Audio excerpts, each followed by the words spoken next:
Greetings, ladies and gentlemen. It's a beautiful January 11th, 2020. Coming up in the Krusty Connect podcast, I'll be discussing the whole Iran issue, Donald Trump, Justin Trudeau's crocodile tears, and a special tribute to a passing of a beautiful Canadian icon. All that and more coming up in the Krusty Connect podcast. Stay tuned. Hit it, sweetheart. Because I am hard, you will not like me. There is no racial bigotry here. Here you are all equally worthy. Yes, ladies and gentlemen, it's beautiful January 11th, 2020. I'm your host, Krusty Canuck, on the Krusty Canuck podcast, and today we'll be discussing the whole Iran issue with the down plane. 63 or I think 57 Canadians were killed, and the repercussions of said issues. Justin Trudeau's quasi-frickin' emotional response, and a passing of a beloved Canadian icon, Neil Peart.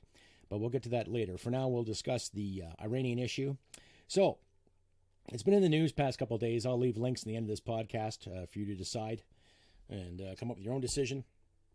But as always, Canada, in its infinite wisdom, of course, the people that we elect, the people that we put in charge, again, are sitting on their hands, wanting to know what to do. And my opinion is this, okay?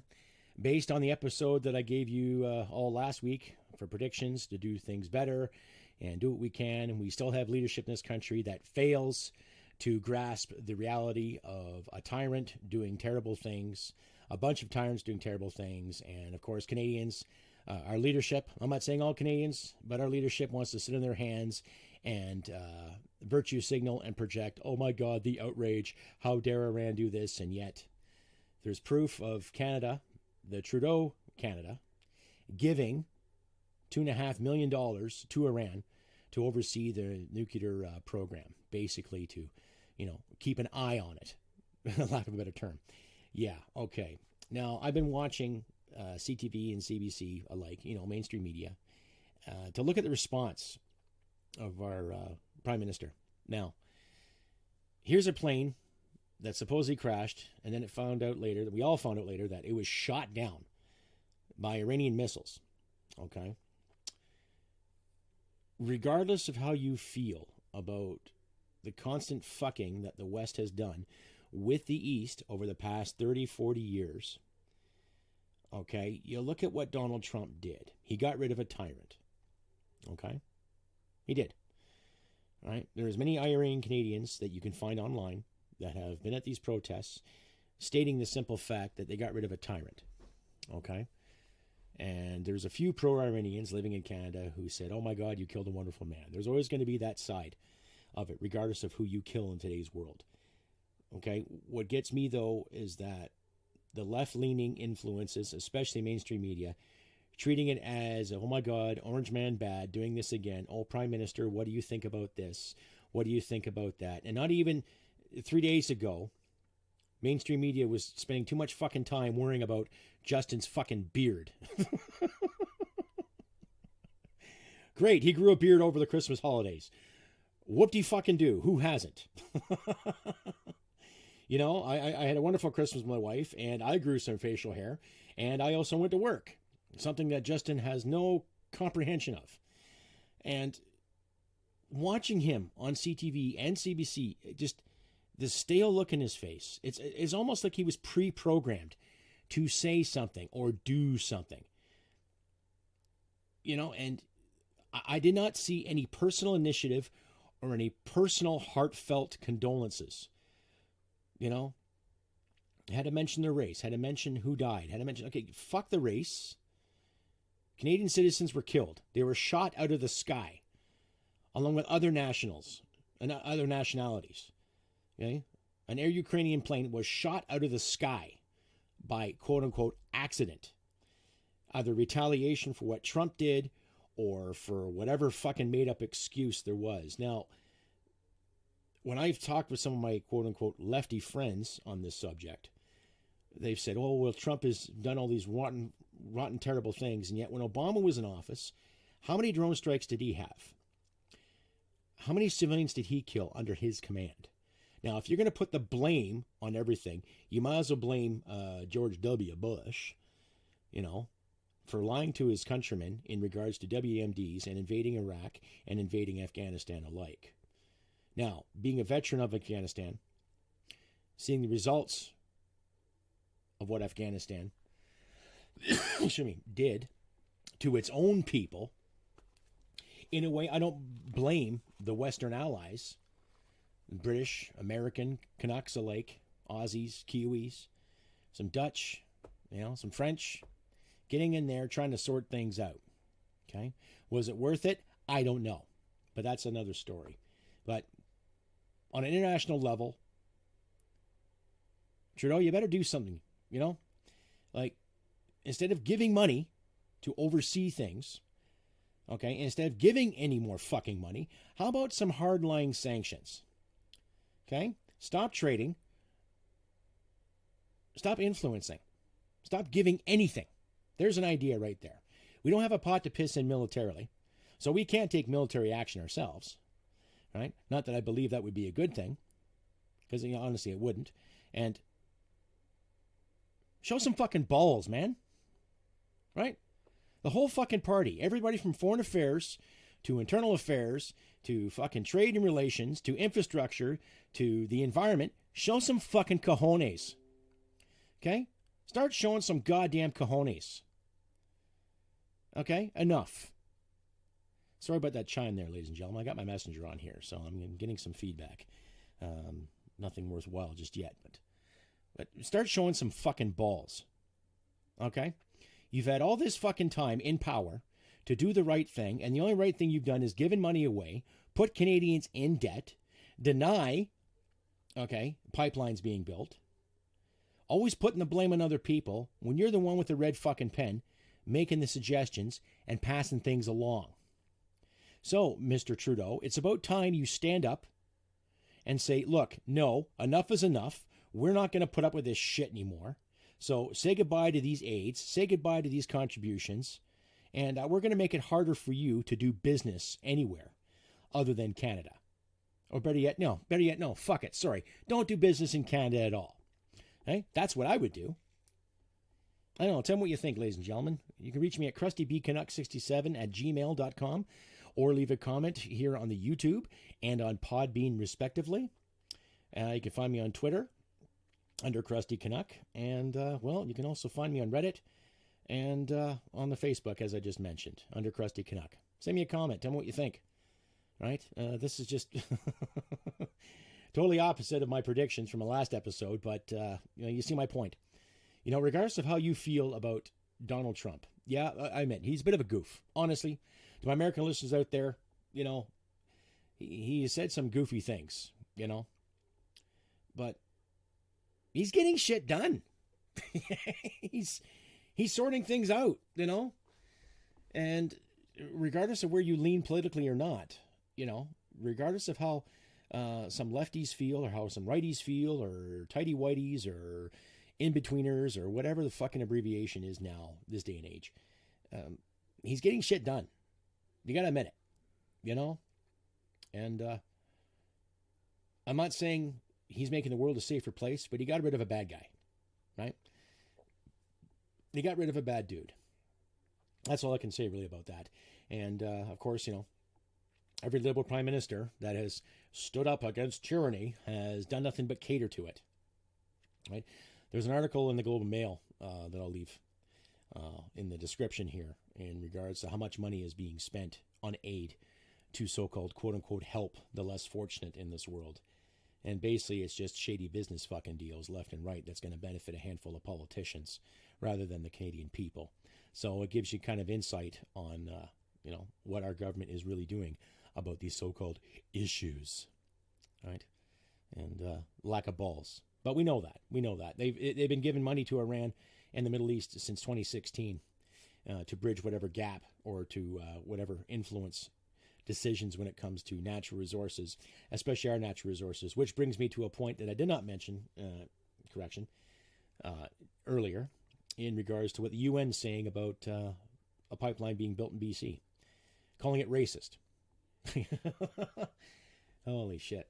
It's amazing how a working democracy like ours, it's not perfect, folks. We know. We know our democracy is not perfect, but it works for now. And we also know that we've been trying to get these pipelines in the go for a long time. And here's the UN, which really has no fucking say in how we run our affairs, stepping in saying, well, we can't and we shouldn't do this because, here's my solution to the United Nations. Fuck off and worry about the tyranny that's happening in Africa and worry about the tyranny that's happening in the Middle East. And not so much with the American influence or Canadian influence or the British influence on things. Start looking after the real little tyrants that are really causing a lot of problems in said continents and areas. Stop worrying about what Canada's doing with its fucking oil sands. It's none of your goddamn business. Okay? Stop worrying about what America's doing with their oil. It's none of your fucking business. Okay? That's all I got to say about that. The UN has proven time and time again over the past 20 years how lackadaisical, how slack, how insensitive, and how inhumane they really have been. And you talk to any veteran who served in the Balkans, and they'll probably tell you the same thing. UN mandates, cutting costs, they'll tell you the same fucking thing. Right? Politics, political correctness, you fucking name it. And now the UN's having the audacity to calling building a pipeline racist because there's a handful of First Nations that disagree with it. In Canada, I want all of us to get along. I want every person, every Canadian to get along. Fuck the history. History's happened. That's why it's called history. Okay? I'm getting sick and tired of hearing about what Whitey did here and what this person did here and what these group of people did there. Yada, yada, yada. Okay? It's done. It happened. Let's accept it. Let's acknowledge that it happened and move the fuck on. Okay? Progress means putting food on people's table. Progress means creating jobs that's going to help people. Sure, it might line the pockets of a few bigwigs, but also put some lining in the pockets of the blue-collar folk. And that's all shapes and sizes, ladies and gentlemen. That's not one race. That's not one gender. That's all people that want to work for a living. Okay? So let's get rid of this race card bullshit. Let's get rid of this pandering of a handful of people that might be offended and start growing our fucking sacks and saying, fuck you, get out of our fucking affairs, let us fucking be. Period. Right? Then we can start throwing shit and start throwing stones at these fuckers that want to keep fucking telling us how to live our fucking lives based on the so-called climate emergency and everything else. So all the Justin Trudeaus, all the McKennas, all the Freelands, all the UN aficionados who know what's best or think they know what's fucking best as they jet set around the globe telling other people what to do, and that includes Hollywood, that includes all the Joaquin Phoenixes, that includes all the DiCaprios, right? All the virtue signalers getting political with us. We're going to tell you to fuck off. And don't be fucking surprised one day if someone actually does throw a pile of shit at your fucking limousine or at you personally. Don't be surprised. Right? Shitstorms are brewing, folks. And I've mentioned that before in numerous videos.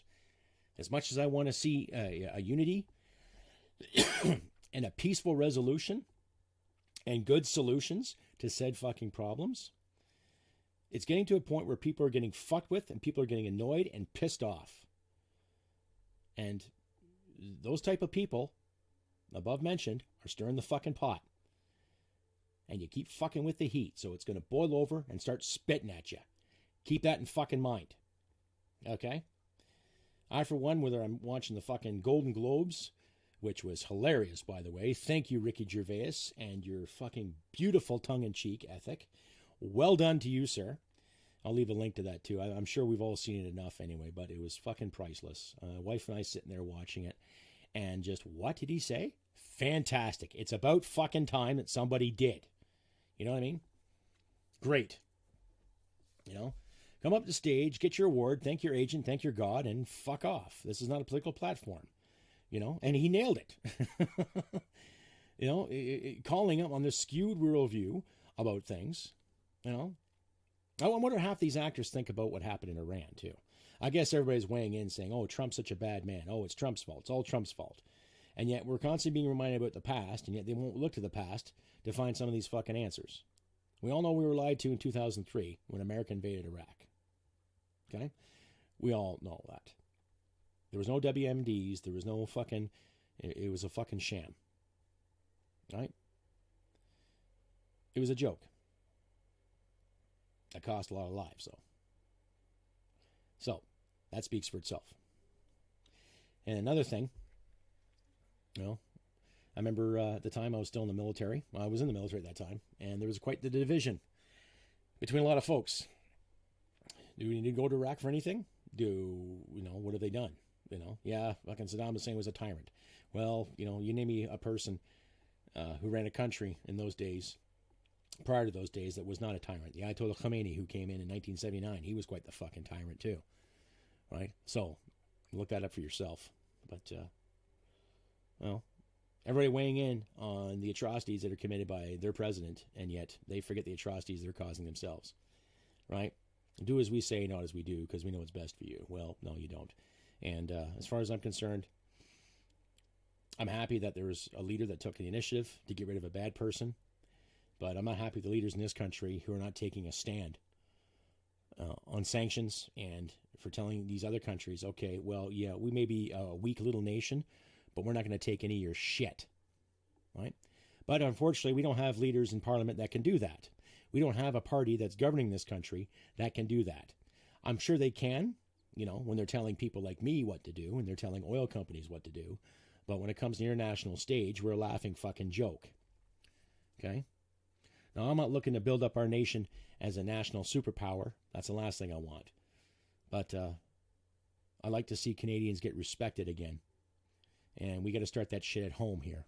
So we got to start putting our fucking leaders accountable. Question them. Put them back in fucking Parliament. Let's get going here. You've had too many fucking holidays already the past 2 years. Time to get back to work, right? Honestly. What are you doing? Spend 2 days worrying about fucking Justin Trudeau's goddamn beard when you should be fucking worried about, okay, what's our economy doing? What are we going to do with this pipeline? Oh, Iran wants to shoot a plane down and killed 60 plus of our persons? Oh, okay. Well, let's cut aid and let's put their embassy on notice saying, get the fuck out. There's an idea. No. If your government wants to shoot planes down in retaliation, okay, then we'll retaliate too. Get the fuck out of our country. Close up your embassies, get the fuck out.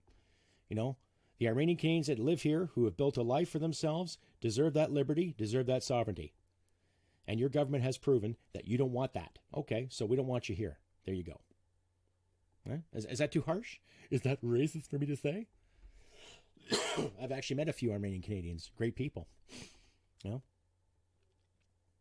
Whether they have a restaurant, whether they have a business, or whether they go for a degree, or drive a cab, or what have you, they're building their lives. They're looking for freedom and liberty. Nothing wrong with that. Right? Nothing wrong with that.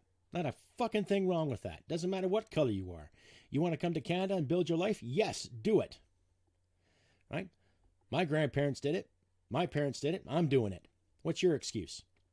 Tell me how you feel. Anyway, you can reach me at CrustyBCanuck67 at gmail.com or on the Facebook at Krusty Canuck, on Instagram at Canuck Krusty.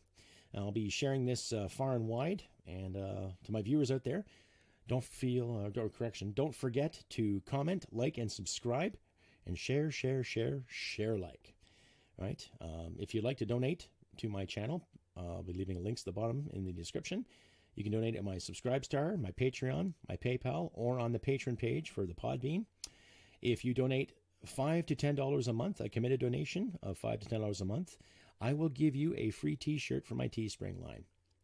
That is correct. You will get a free t-shirt from my Teespring line if you donate a committed donation of $5 to $10 a month on any one of my patron pages, donation pages. And 30% of every donation will go to the Veterans Association Food Bank in Calgary, Alberta. They help veterans out by providing nourishing food and job incentives. They help build walkways and sedgeways for wheelchairs and disabled vets alike, and they're a good pillar of the community down there in Calgary.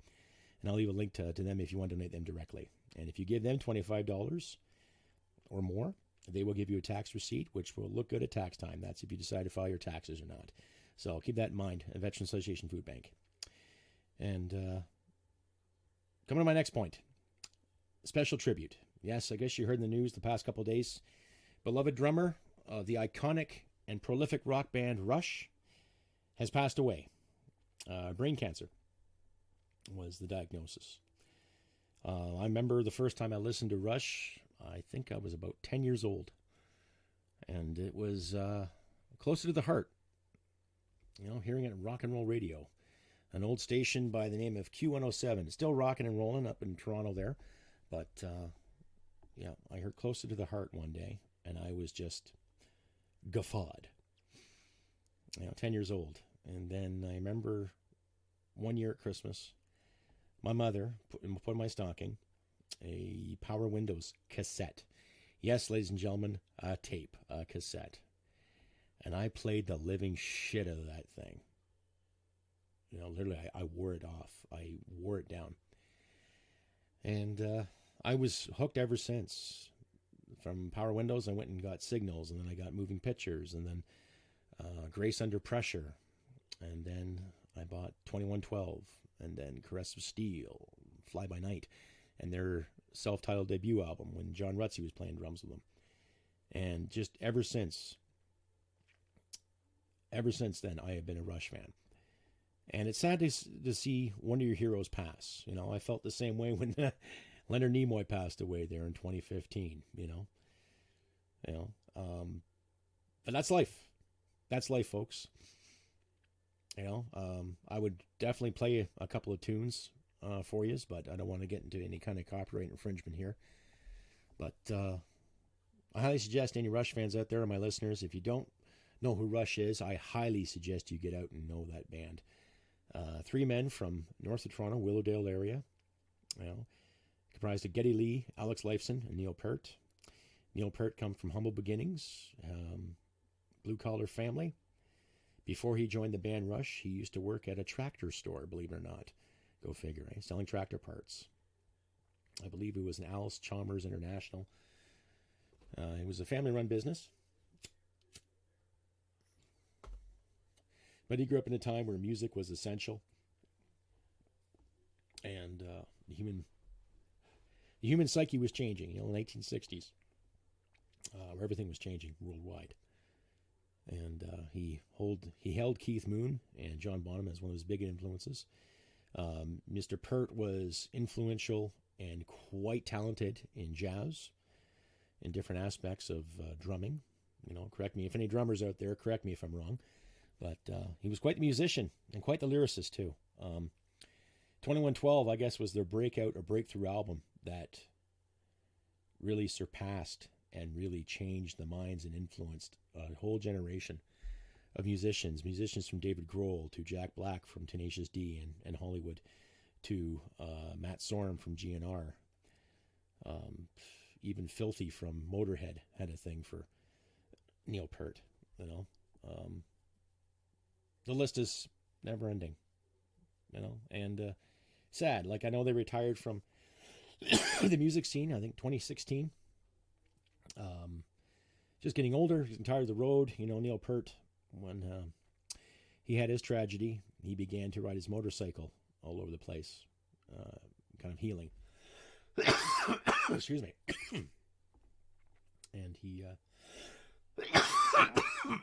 pardon me, folks.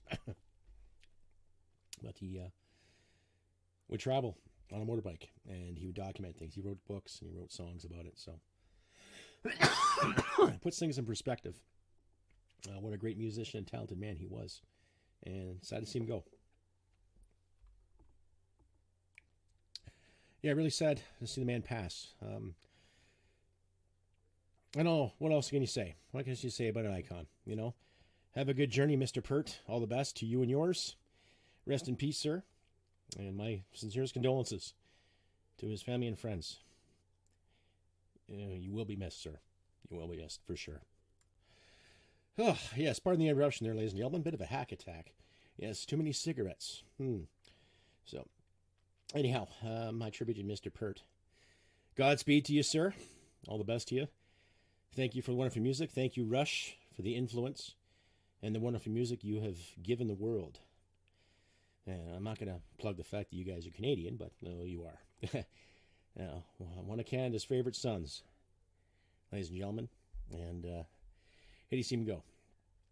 So on that note, ladies and gentlemen, that'll be my podcast for today, July. Duh. Yeah, I'm thinking frickin' summertime, of course. Bloody cold where I am right now. Pain in the butt. But that's my podcast for a January 11th, 2020. And like I said before, look after your family and loved ones. Let's not let any more BS cloud our judgment, Let's start holding people accountable for their crap, especially our leaders. And, let's do better. Get rid of the virtue signaling, get rid of the politics, and start looking at these people for what they are. Liars, insufficient, full of crap. And let's start asking the tough questions. Let's start putting them on the spot. Let's start putting them in positions where they're going to have to answer for their actions. Period. Right? So, enough of my ranting before I get angry. Anyhow, I've been Krusty Canuck. And like I said, look after your families, look at your loved ones. And remember, folks, don't forget to comment, like, and subscribe and share. Help the algorithm out. Help broadcasters such as myself and others getting the word out there. And if you feel like donating, please do. And if you feel like purchasing from my Teespring line, please do. And remember this, humanity merit wins the day. Take care, and I'll see you next time. Bye for now. Hit it, sweetheart. Because I am hard, you will not like me. Yes, sir. There is no racial bigotry here. Here you are all equally worthless.